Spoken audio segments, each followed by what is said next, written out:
Hello, beautiful singers. This is Valerie White-Williams and Vocal Splendor Studios. And today I would like to talk about one of my favorite vocal exercises and warm-ups also, and that is simply humming. The hum to me is one of the most underrated vocal exercises out there because everybody thinks humming is something people do under the breath and it's something kind of silly and childlike, but actually humming is one of the best ways you can get to know your voice, because you're going to turn into the sensations of the voice vibrating within you. Now, I'll be honest with you, humming really only works within a certain range, and that's what we call the middle voice, which is where the high voice and the low voice come together. And I'll talk about the vocal cords another time, but just know that where we usually sing is the middle voice. And when we're singing in the middle voice, we are getting sensations in our face. Now, let me make it clear. When I say sensations, it doesn't mean that's where the sound is resonating from. It's more about where singers feel the sense of the pitch. I'm a big believer in that, and singers getting in touch with where notes feel with them.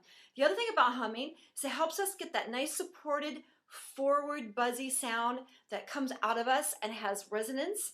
And so humming is a great way to feel that and to get the buzz in the face, and you can learn about your voice and where your transitions are and how notes should feel, and I think it can even help you develop absolute pitch. That is how powerful a hum can be. So we're going to start with something really simple, and what I mean by that. First thing I have people do with not even humming a pitch, but just making this kind of sound, and it goes like this.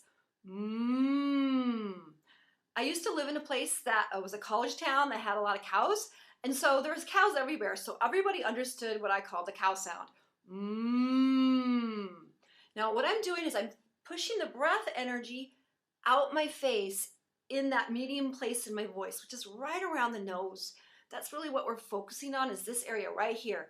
Now you can find that. Don't match my pitch necessarily, but go for the pitch where you feel that sense of buzzing and that forward motion right from the face.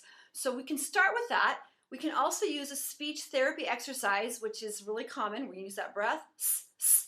We're going to go like this. 1, 2. And yes, the hand is part of the emotion because it tricks us into putting the breath energy from here. So by the hand throwing out, we're going to get ourselves to use that breath energy and throw the voice from a very buzzy, kind of centrally located place. So here's the singing exercise I like to work on to start with. And there's so many other humming variations, but I don't want to talk too long on this video. So what I usually get people started with is the hum in their medium voice. And for most voices, it's somewhere around F, F sharp, G. Perhaps if you're a super high voice or maybe an opera singer that's worked longer, we can go up to the A flat. And for the super low voices, I do E.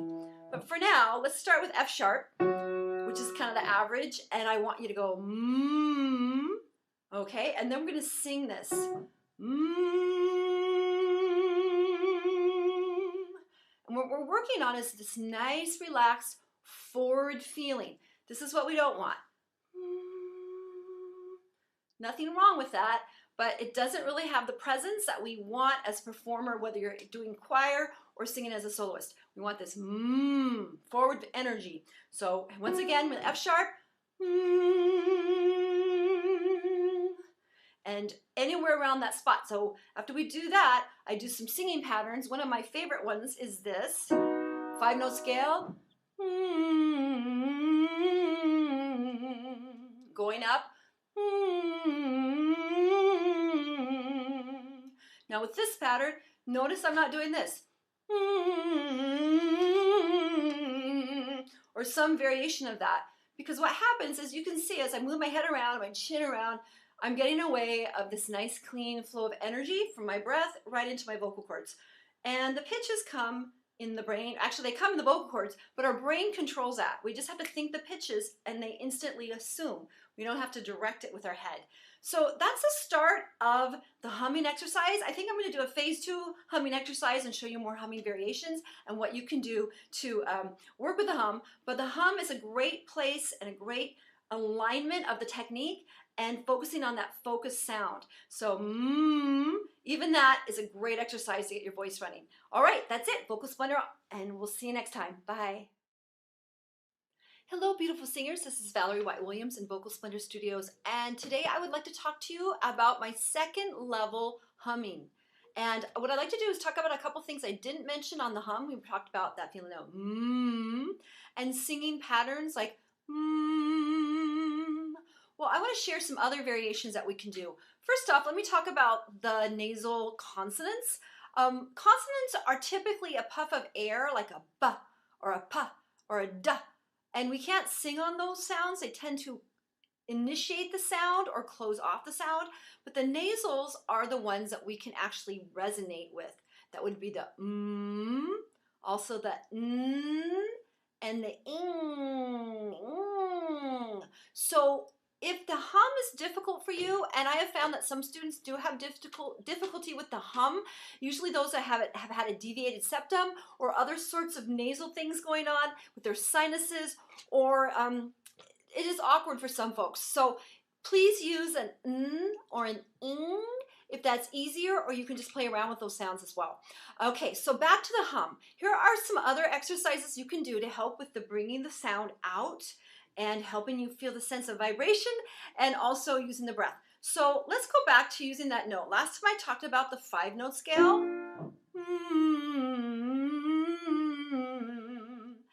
And we're gonna feel that up and down. Now, if that is a little bit too challenging for you to try, sometimes I just have people do one note.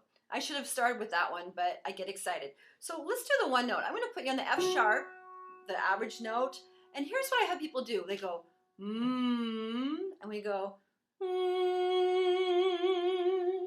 and then you can open up to a vowel sound, and what the goal is to make the sound just as forward as the hum. So we're going to do to an eh. We're going to go to an eh.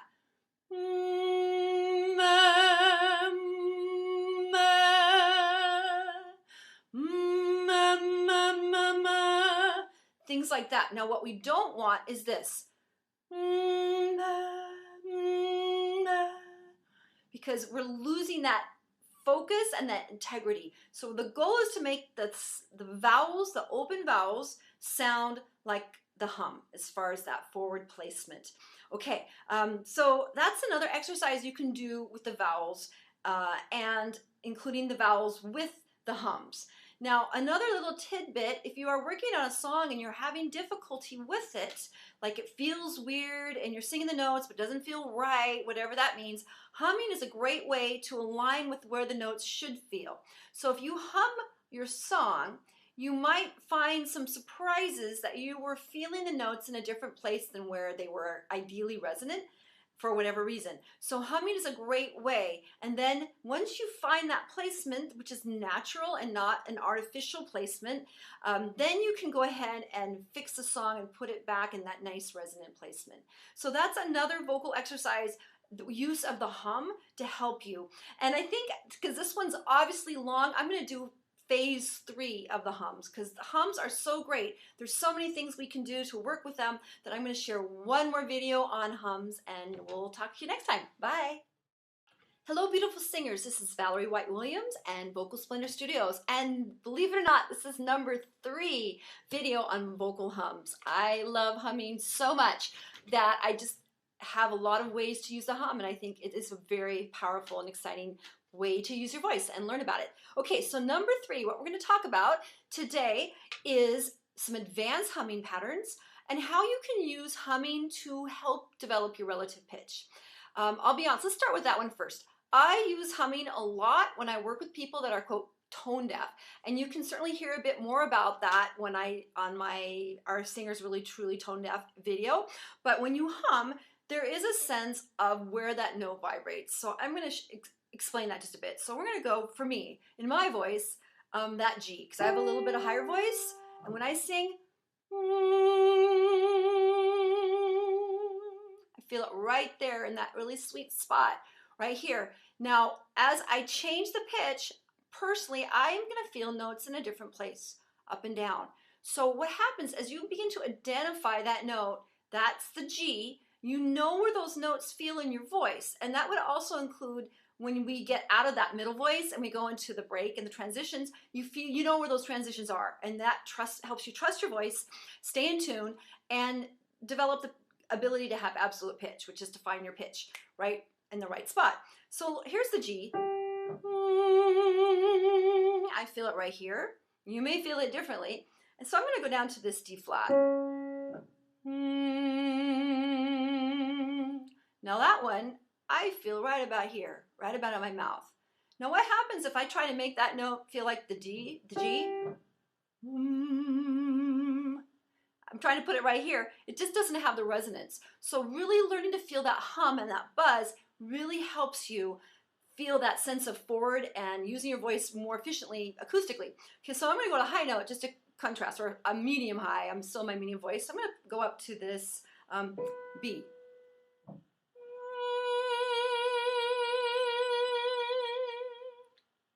Feel it right about here. So as you develop that ability, that will help you feel the pitches physically, because we are playing the pitches in our body. That's what's so cool about singing. We are playing our own body and making music with it. So that develops your ability to feel the resonance, the forward flow, the sound, and the pitch. Okay, so one more humming exercise I do want to share is the advanced version of the 5-note scale. I love the 5-note scale, and I usually start there. And I should point out, you need to use the breath to pull up.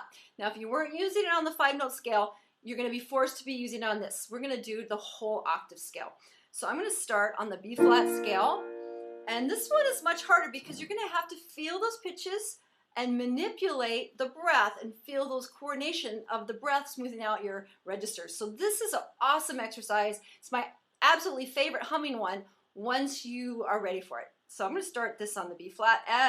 Actually, I'm going to start on the B because I have a higher voice and it works better for me. So I'm going to start here. And it goes like this.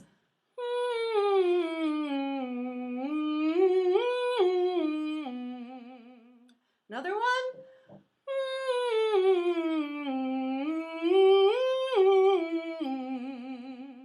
So what that is, it's a downward scale and then an arpeggio, which is the skipping the notes on the 1, 3, 5 in octave. Let me play it on the C one more time for you. So it goes like this.